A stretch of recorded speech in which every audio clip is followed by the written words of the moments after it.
The Imperial Council fell silent when Empress Valeth of the Circan raised her hand, not to speak, but to halt the execution. "Remove the blade from his throat," she commanded, her voice cutting through the marble chamber like frozen wind. The guards hesitated, their ceremonial sword still pressed against the kneeling human's neck. Ambassador Marcus Cole did not flinch. He had stopped flinching 3 years ago, when the last transport from Earth had been destroyed by the hegemony, when he learned his wife and daughter had been among the passengers. Now he knelt before alien royalty, accused of espionage he hadn't committed, and felt only a hollow curiosity about what death might bring. "Your Radiance," Lord Cyberus protested, his silver-scaled face twisting with barely concealed contempt. "This human was found in the restricted archives. The law is clear. The law serves the throne, Cyberus. Not the reverse." Valeth descended from her raised dais, her flowing robes trailing behind her like liquid starlight. The Circan were tall, their bodies elongated and graceful, their skin ranging from deep violet to pale silver. But Valeth was different, marked by the faint golden luminescence that pulsed beneath her skin, the sign of the eternal lineage. She stopped before Marcus, studying him with eyes that held 3 pupils each, arranged in a triangle. "You are the human they assigned to cultural liaison, the one who learned our language in 6 cycles. 4. Your Radiance." Marcus's voice was steady. "I had motivation. She tilted her head. A gesture he had learned indicated curiosity among her people. "They say your species lives briefly. 70, perhaps 80 of your years. Yet you spent 4 of them mastering a tongue you may never use again. I had nowhere else to be." Something shifted in her expression, a flicker of recognition that transcended species. She turned to her council. "Leave us, your Radiance," Cyberus began. "I said leave." The council departed in rustling silence, their disapproval radiating like heat. When the chamber doors sealed, Valeth circled Marcus slowly, her bare feet making no sound on the cold floor. "You did not enter the archives," she said. It was not a question. "No, but you will not name who did." "No. Why?" Marcus finally looked up at her. The Circan Empress stood over 8 feet tall, her form simultaneously terrifying and achingly beautiful in a way that defied human aesthetics. But it was her eyes that held him, ancient, weary, and utterly alone. "Because Specialist Chen has a daughter on the colony ship," he said quietly. "She's 7 years old. If her mother is executed for espionage, she becomes a ward of the hegemony. I've seen what happens to human children in their care." Valeth's luminescence flickered. "And you? What do you have?" "Nothing." The word came out without bitterness, without self-pity. Simple fact.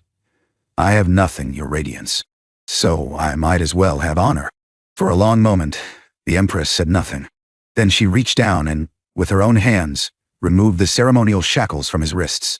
The council would be horrified. An Empress touching a prisoner, touching a human, was unthinkable. "You will not die today, Marcus Cole," she said softly. "But you have created a problem I must now solve. I apologize for the inconvenience of my survival." The faintest curve touched her lips. Not quite a smile, but close. "Your species has a strange relationship with death.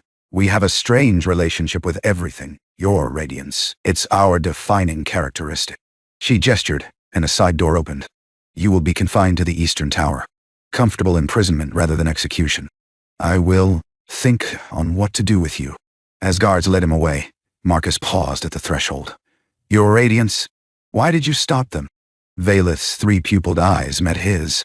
"Because in 200 years of rule, you are the first being to stand before my council with nothing to lose and nothing to gain, and still choose to protect someone else. I found myself curious. Curiosity is a dangerous thing." "Yes," she agreed. "It is." Confinement in the Eastern Tower proved to be nothing like Marcus had expected. His chambers were larger than any apartment he'd occupied on Earth, with windows that looked out over the crystalline spires of the capital city. Food arrived 3 times daily. Strange but palatable dishes that someone had clearly researched for human compatibility. But what surprised him most were the visits. Empress Valeth came on the 3rd day, unannounced and unaccompanied. She stood in his doorway like an apparition, her golden luminescence dim in the afternoon light. "You are not eating the Vrethil grain," she observed, glancing at his half-finished meal. "It gives me headaches." I didn't want to complain. She made a small gesture, and Marcus knew without being told that the grain would never appear on his plate again. "Walk with me." It was not a request. He followed her onto the tower's observation balcony, where the wind carried the scent of something like jasmine and copper. My council believes you have enchanted me, Valeth said, looking out at her city. They whisper that humans possess some form of psychic manipulation, that you have compromised their empress. Have I? I do not know. She turned to face him, and for the first time, he saw uncertainty in her ancient eyes. I have ruled for 200 years. I have seen civilizations rise and fall. I have negotiated with beings of pure energy and creatures that exist in 17 dimensions. And yet I find myself returning to this tower, to speak with a human who has nothing, and fears nothing. And I do not understand why. Marcus leaned against the railing, ignoring how high above the city they stood. Maybe because I'm the first person who's talked to you like a person in a very long time. Her luminescence flickered rapidly, the circan equivalent of a sharp intake of breath. You presume much. I presume nothing, your radiance. I observe. You eat alone. You hold court, alone. Your own council fears you too much to disagree with you, which means they've stopped being advisors and become sycophants. And when you stopped my execution, every person in that room was shocked. Not because you showed mercy, but because you showed preference. You did something unpredictable and they didn't know how to react. Valeth was silent for a long moment. When she spoke, her voice was barely above a whisper. The last being to speak to me with such honesty was my bondmate, Kethrin. He died 70 years ago. I'm sorry. The Circan do not remarry. Once bonded, we are bonded for eternity, in life or in memory. I have been alone since his passing. She paused. Your wife. The transport. Marcus's jaw tightened. You investigated me. I am an empress. I investigate everyone. She moved closer, and he caught her scent, like rain on hot stone, alien but not unpleasant. You carry your grief differently than we do. You do not speak of them. Do not visit memorials. Do not observe the rituals of mourning. Yet I see it in you, Marcus Cole. I see it in everything you do. I stopped mourning when I realized it wouldn't bring them back. No, Gaia. You stopped mourning because you began waiting to join them. The accuracy of her observation struck him like a physical blow. He looked away, his hands gripping the railing. Is there a point to this conversation, your radiance, Valeth? When he looked up, surprised, she held his gaze. When we are alone, you may call me Valeth. I find I am tired of formality. That could be considered inappropriate. Then we shall be inappropriate together. She raised one elegant hand, her fingers long and multi-jointed, and after a moment's hesitation, touched his face. Her skin was cool, smooth, carrying a faint electric tingle. You fascinate me, human. You came to my world with nothing, learned my language, accepted blame that was not yours, and stand before me now without fear or desire. What do you want? Marcus considered the question seriously. I don't know anymore. I used to want revenge, against the hegemony, against the universe, against God if there was one. Then, I wanted death. Now, he shook his head. Now I just want one day where I don't feel like I'm waiting for something that's never coming. Valeth's hand lingered on his cheek. Then perhaps we are not so different after all. Over the following weeks, her visits became regular. She came in the evenings after the demands of rule released her, and they would talk for hours. About politics and philosophy. About the differences between their species, about loss and loneliness, and the terrible weight of continuing when part of you had already stopped. Your species lives so briefly, Valeth said one night, as they sat together watching the moon's rise. One day for me is nearly 1 year for you, when measured by our lifespans. A single revolution of your sun while I experience only the passage of hours. Does that make my life less valuable? No. She turned to him, and in the moonlight her luminescence seemed to pulse in rhythm with his heartbeat. It makes every moment more precious. You cannot waste time, because you have so little of it. And you, I have centuries stretching before me. Centuries of council meetings and diplomatic crises and the slow grinding work of empire. She looked away. Centuries of eating alone. Without thinking, Marcus reached out and took her hand. Her fingers were cool in his grip, longer than human fingers, with an extra joint that allowed them to curl around his palm. She stiffened at the contact, but did not pull away. You don't have to eat alone tomorrow, he said quietly. Valeth's luminescence blazed gold. Marcus, I know. It's inappropriate. It's politically disastrous. Your council will have collective heart attacks, or whatever Sir Kane have instead of hearts. We have 3. Then they'll have triple collective heart attacks. He squeezed her hand gently. But you asked me what I want. And I think I want to have dinner with you. Not as a prisoner and empress. Just as two people who understand what it means to be alone. She studied him for a long moment, her three-pupiled eyes searching his face. Then slowly she squeezed back. "Tomorrow," she said, "we will eat together, and damn the council." The scandal was immediate and catastrophic. Valeth dining privately with the human prisoner was one thing, eccentric perhaps, but excusable as intellectual curiosity. But when she began appearing with him at public functions, when she dismissed his guards and allowed him to move freely through the palace, when she was seen walking through the gardens with her hand resting on his arm, the council moved. Against her. "This is intervention," Lord Severus declared, standing before the full assembly while Marcus watched from behind a pillar. Hidden but not absent. "The Empress has been compromised. Human pheromones. Psychic manipulation. The method is irrelevant. What matters is that our sovereign no longer acts in the interests of the Empire. I act in the interests of the Empire every moment of every day." Valeth's voice was ice. "I have sacrificed more for this throne than any of you can imagine. Then sacrifice this human." Severus gestured dismissively. "Send him back to his people. End this attachment before it destroys everything you have built. And if I refuse?" The council chamber went silent. Severus exchanged glances with the other lords, and Marcus saw the calculation in their eyes. They had planned for this. "Then the council will be forced to invoke the right of succession," Severus said. "Your niece Thessaly is of age. She has been groomed for rule, and she has not been compromised." Marcus stepped out from behind the pillar. "May I speak?" The council erupted in outrage, but Valeth raised her hand. "Let him, Lord Severus." Marcus walked forward, his human gait ungainly compared to the Syrcan's fluid movements, but his bearing straight and unafraid. "You've spent 2 months gathering support for this moment. Bribes, promises, threats. You've built a coalition that you believe is unshakable. But I wonder, did any of you think to ask what the Empress actually wants? What she wants is irrelevant if she is compromised. She's lonely." Marcus stopped before the council table, meeting Severus's contemptuous gaze. "She's been alone for 70 years, ruling an empire that treats her like a symbol instead of a person. And when she finally found someone to talk to, someone who sees her as Valeth instead of her radiance, you decided that was a threat to your power. You know nothing of our ways, human. I know that your species values honor above all else. I know that abandoning a bondmate, even an unbonded one, brings shame that lasts for generations. I know that if the Empress chooses me, and I'm not saying she has, then removing me by force would mark every one of you as oathbreakers in the eyes of your own culture." Severus's scales flushed dark with anger. "She cannot choose you. The eternal lineage does not bond with lesser species. Then there's no threat, is there?" Marcus spread his hands. "If such a bond is impossible, then I'm just a curiosity. A pet, perhaps. Unworthy of this much political energy." The trap closed, and Marcus saw Severus realize it. If he backed down, he lost face.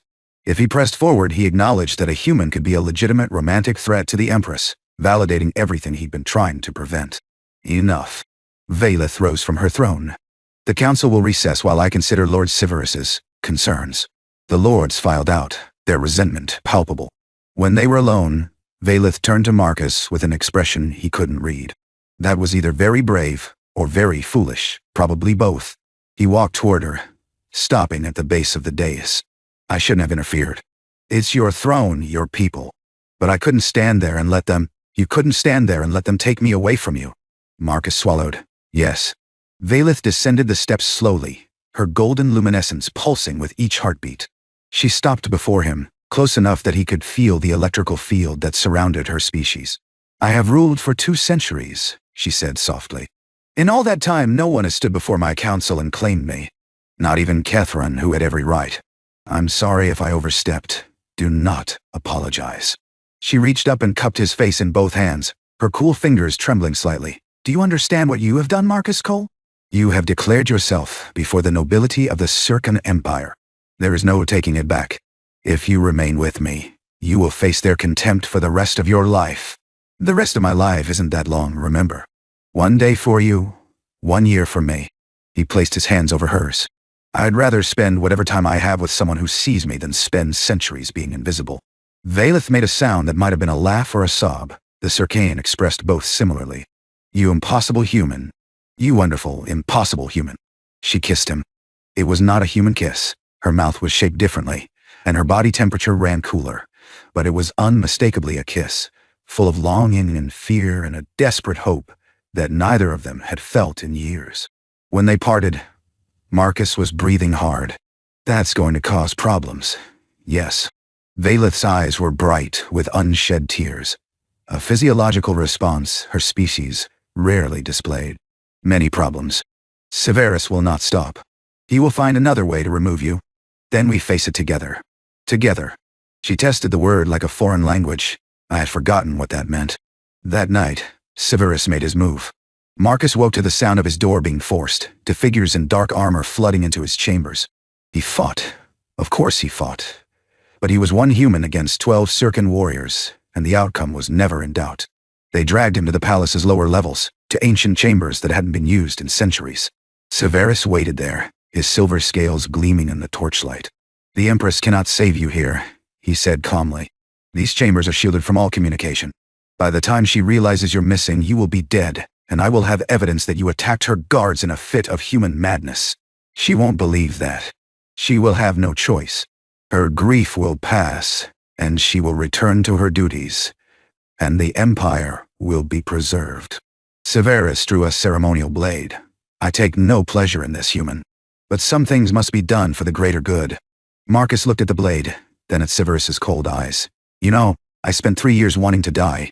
After my wife, my daughter. I thought death would be a release. How poetic. But that's not what I want anymore. Marcus met Severus's gaze steadily. I want to see Valeth smile. I want to make her laugh. Did you know she hasn't laughed in 70 years? I want to hold her hand and walk through those gardens, and show her that connection doesn't have to end in loss. The blade pressed against his throat. You will not have the chance. Maybe not. Marcus smiled, and it was not a kind smile. But I promised her I would face this with her. So even if you kill me, know this. You will have murdered the only being in this galaxy who made your Empress feel alive again. And she will never, ever forgive you. The blade drew blood. And then the wall exploded.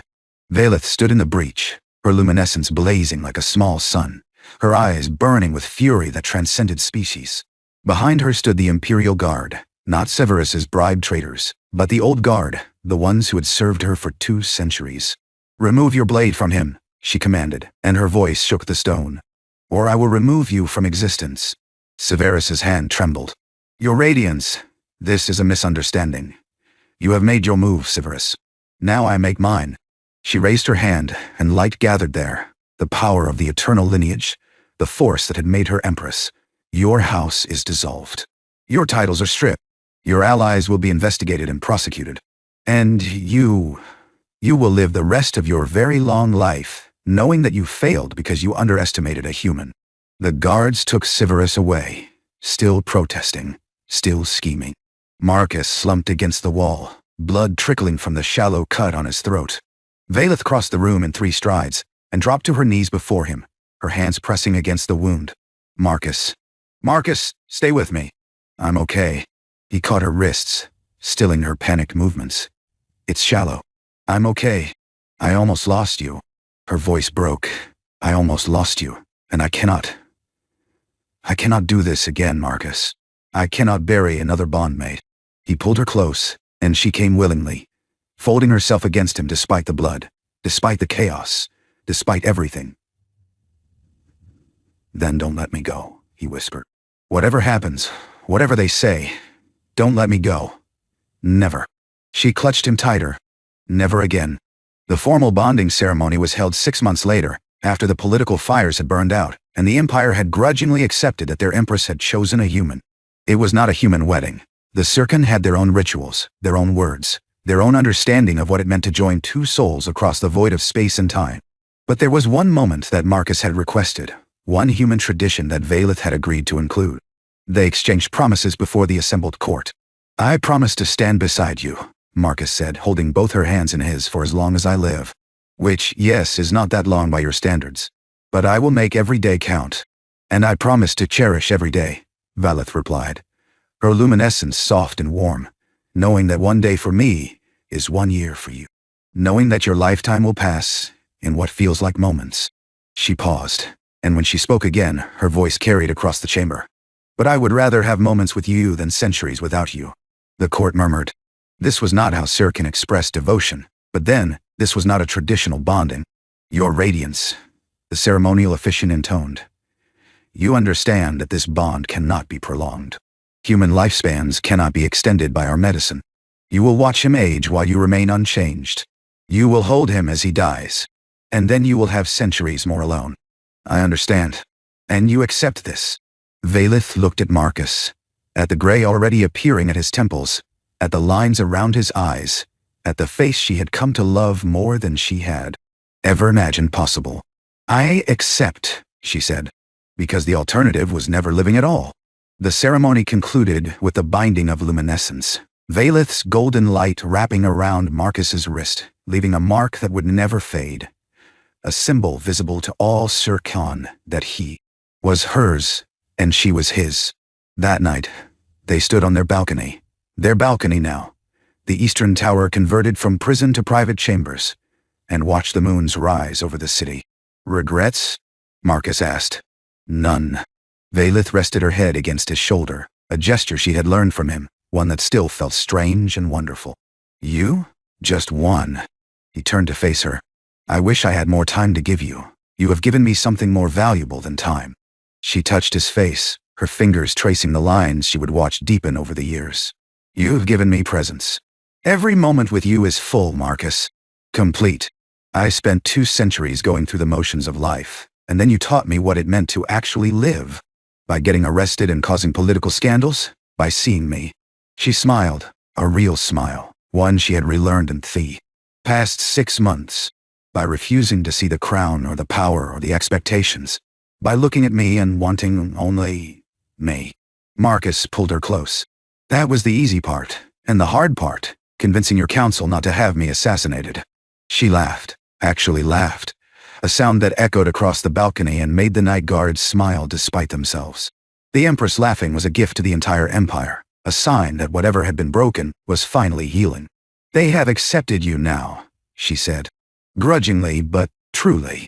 The common people adore you, the human who won the Empress's heart. The nobles respect your political acumen. And Lord Dessen has begun campaigning for a formal human-Sircon alliance, which would have been unthinkable a year ago.